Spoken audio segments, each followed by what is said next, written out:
హర్ ఘర్ తిరంగా కార్యక్రమంలో భాగంగా వాడవాడలా రెపరెపలాడిన మువ్వన్నెల జెండా, కన్నుల పండుగగా 79వ స్వాతంత్ర దినోత్సవ వేడుకలు, విశాఖలో పర్యటించిన రష్యా ప్రతినిధుల బృందం, పూర్తి స్వదేశీ పరిజ్ఞానంతో తయారు చేసిన ఐఎన్ఎస్ హిమగిరి, ఐఎన్ఎస్ ఉదయగిరి నౌకలను జాతికి అంకితం చేసిన రక్షణ శాఖ మంత్రి రాజ్నాథ్ సింగ్ తదితర అంశాలతో కూడిన జిల్లా సమాచార లేఖను ఇప్పుడు విందాం.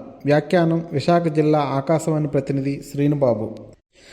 ఆజాదీ కా అమృత్ మహోత్సవ్లో భాగంగా కేంద్ర పర్యాటక సాంస్కృతిక మంత్రిత్వ శాఖ ఆదేశాల మేరకు జిల్లా వ్యాప్తంగా హర్ ఘర్ తిరంగా కార్యక్రమాలు ఘనంగా నిర్వహించారు. కేంద్ర రాష్ట్ర ప్రభుత్వ సంస్థల ఆధ్వర్యంలో నిర్వహించిన పలు కార్యక్రమాలతో వాడవాడల మువ్వన్నెల జెండా రెపరెపలాడింది. హర్ ఘర్ తిరంగా కార్యక్రమంలో భాగంగా ఆర్కే బీచ్లో నిర్వహించిన బైక్ ర్యాలీలో వేలాది మంది పోలీసులు, సిఆర్పిఎఫ్ అధికారులు, సిబ్బంది పాల్గొన్నారు. దీంతో దేశభక్తి గీతాలు, భారత్ మాతా కీ జై అనే నినాదాలతో విశాఖ సాగర తీరం మారుమ్రోగింది. 79వ స్వాతంత్ర దినోత్సవ వేడుకలు విశాఖ జిల్లాలో కన్నుల పండుగగా నిర్వహించారు. పోలీస్ పెరేడ్ మైదానంలో నిర్వహించిన ఈ వేడుకల్లో ఏపీ మంత్రి అనగాని సత్యప్రసాద్ జాతీయ పతాకాన్ని ఆవిష్కరించారు. ఈ సందర్భంగా పోలీసుల నుంచి గౌరవ వందనం స్వీకరించిన మంత్రి జిల్లా ప్రగతి నివేదికను చదివి వినిపించారు. ఈ వేడుకల్లో భాగంగా నిర్వహించిన పలు సాంస్కృతిక కార్యక్రమాలు, వివిధ విభాగాల ఆధ్వర్యంలో ఏర్పాటు చేసిన శకటాలు విశేషంగా ఆకట్టుకున్నాయి. దేశభక్తిని, దేశ సమగ్రతను చాటి చెప్పే విధంగా విద్యార్థులు ఆలపించిన దేశభక్తి గీతాలు, ప్రదర్శించిన నృత్యాలు అందరినీ అలరించాయి. సోదర సోదరీమణుల అనుబంధానికి, ప్రేమకు ప్రతీకగా నిలిచే రాఖీ పండుగను హోంమంత్రి వంగలపూడి అనిత ఘనంగా నిర్వహించారు. రక్షాబంధన్ సందర్భంగా ఆటోలో ప్రయాణించిన ఆమె ఆటో డ్రైవర్ గిరీష్ యోగక్షేమాలు అడిగి తెలుసుకున్నారు.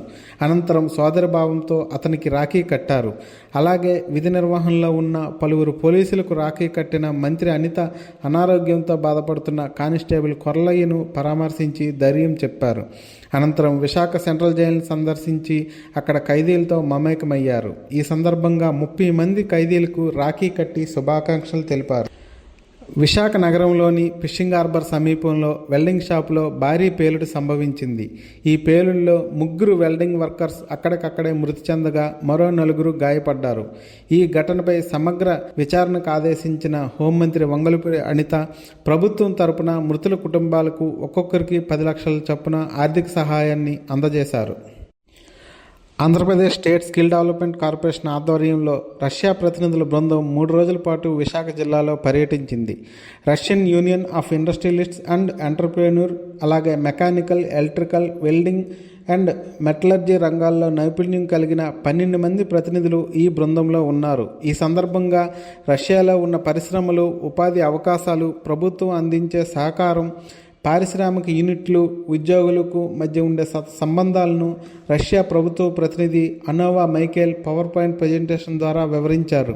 అలాగే ఏపీలో అనుసరిస్తున్న పారిశ్రామిక విధానాలు, యువతకు అందిస్తున్న నైపుణ్య శిక్షణ, విద్యా సంస్థల గురించి ఆంధ్రప్రదేశ్ ప్రభుత్వ ముఖ్య కార్యదర్శి కోన శశిధర్ విపులంగా వివరించారు.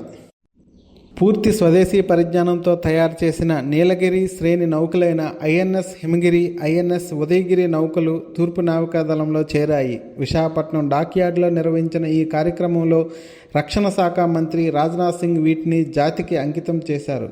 P-17 పేరిట పూర్తి స్వదేశీ పరిజ్ఞానంతో భారత రక్షణ వ్యవస్థ కోల్కతా, ముంబైలో ఈ యుద్ధ నౌకలను నిర్మించింది.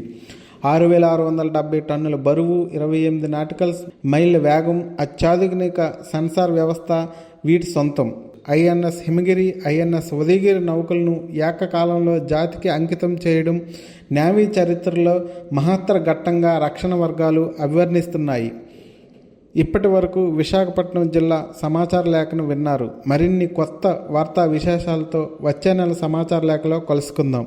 శ్రీనుబాబు, విశాఖపట్నం జిల్లా ఆకాశవాణి ప్రతినిధి.